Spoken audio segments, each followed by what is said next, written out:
What's up, guys? We are in Las Vegas for the CES 2025, and we're going to be checking out the S22 Ultra, doing a real world kind of test, looking at the cameras, performance, and then also we're going to be looking at the battery life as well to see, what kind of screen on time we get with this phone. We did this test with the Note 20 Ultra and the S21 Ultra, and you guys really liked it, so I'm going to do these, every year I go to CES. So let's go ahead and get started. As you guys can see here, we're at around 99%. I was, really tired. We did have a pretty big time change from North Carolina to Las Vegas. So we're actually going to head straight to CES because as soon as I landed, it was, like 9 a.m. All right, before we get to CES, I do want to talk about the display on the S22 Ultra. It's still a fantastic display. It's a dynamic AMOLED 6.8-inch display. It is a very big phone. It's 120 hertz HDR10 plus. The max brightness is still pretty decent. It's 1750 nits. I know phones are a lot brighter, but this phone still looks great. Even if you put it in direct sunlight, you can still easily see it. It's full 1440p, so you get to watch 2K content, and it's 500 for the PPI. So the only thing that you may not like about the S22 Ultra's display is, one, it is like very boxy. So if you have smaller hands, it can be difficult to kind of, reach.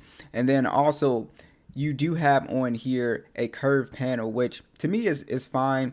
I like the curved screen. It does have a more kind of premium look to me. As always with CES, we do see a lot of robotics. I saw some pretty impressive robots that were pretty cool, but there was a lot of advertising for AI. So I think AI, like I said, last year, it was going to be a big thing, and it's even a bigger thing now. We have such a, big push with, the AI stuff, and just being able to generate AI videos, and then also the robots have much better AI, and a lot of companies are just throwing out a lot of, AI stuff. So that was one of the main things that, I noticed. I want to touch on the S22 Ultra's design. It is a very nice phone to look at. Like I said, it is on the boxier side. You do have the built-in S Pen, of course, and then you also do have matte finish, IP68 dust and water resistant.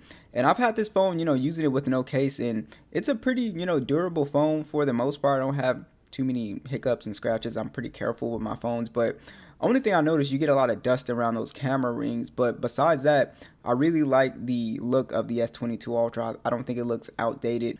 All right, so I decided to take a little break, guys, from CES. There's a lot of walking here. You can see 138, and we're at 68% battery life. And mostly I've just been taking a lot of photos and videos, and just looking at kind of like social media and stuff like that.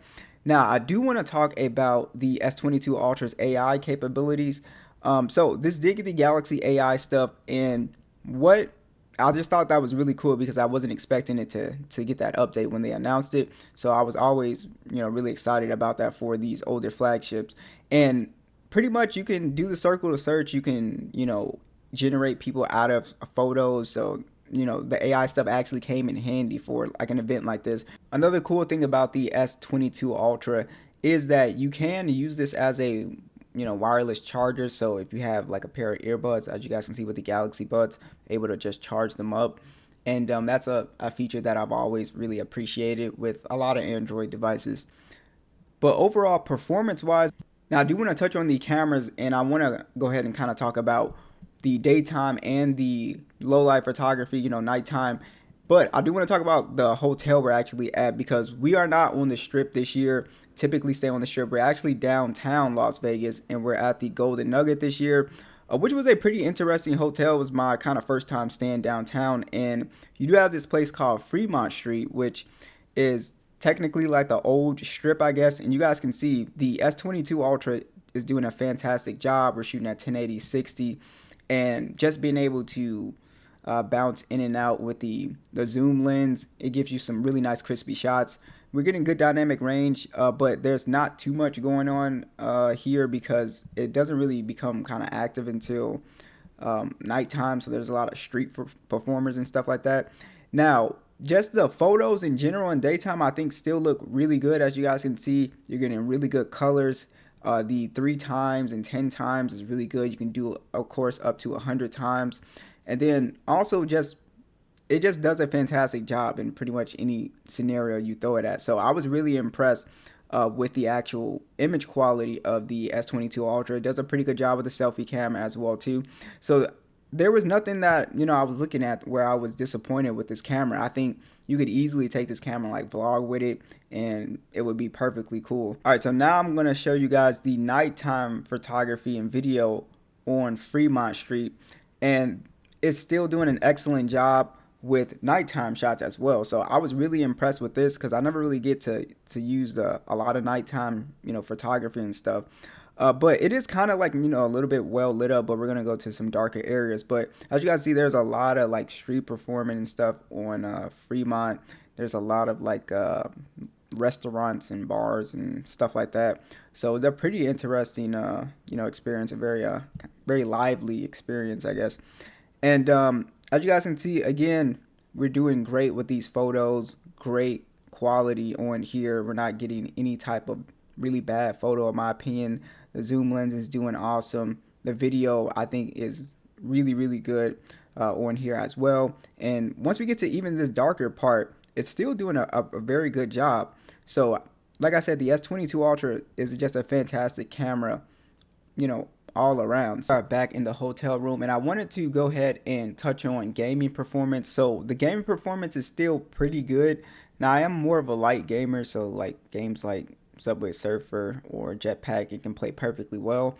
But this phone can also do some, a little bit of competitive gaming as well. You can still play PUBG at HDR 90 frames. You can still play Call of Duty at really good frames. We got the Snapdragon 8 Gen 1 on here, 128 gigs of internal storage, 8 gigs of RAM.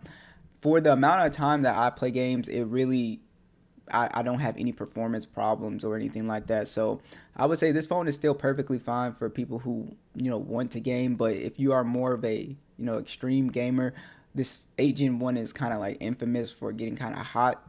And I think like that the Exynos one might be worse. So that's just something to note about the S22 Ultra. But as far as like gaming, playing like GTA and stuff, it's pretty much a very good experience. All right, guys, we are back from the Fremont experience thing, and I could use the phone a little bit longer, but I'm kind of ready to go to sleep because of the time difference. I haven't been sleeping well, so I'm gonna cut this video, right here. And I feel like, I think we got about like 4 hours of just total like screen on time with 37%. So it looks like the S22 Ultra could go, 5 hours, 30 minutes of screen on time, depending on what you do. But that's why I said it really depends on what you do. Like most of the time I'm not like taking a bunch of like photos and stuff like that in, video all day. And, I'm just typically on social media and, the web and stuff like that playing. I was playing GTA earlier. But I would say the S22 Ultra is a solid device. I think the only thing I don't really like about this phone that I noticed today was like the speakers are not loud. And I've always said that. The speakers are just not loud. They're very flat. If you look at the S23 Ultra comparison I did with this, it's very noticeable. I think that's like the only weak point about this phone. And everything else is solid. I think once the Android 15 update comes, it'll bring a fresh design to it and give it, some new life. But it doesn't feel like an old flagship at all. Like not even a little bit. It just feels like an S23 and S24, honestly. So what do you guys think? Be sure to let me know, and I'll catch you guys in the next one.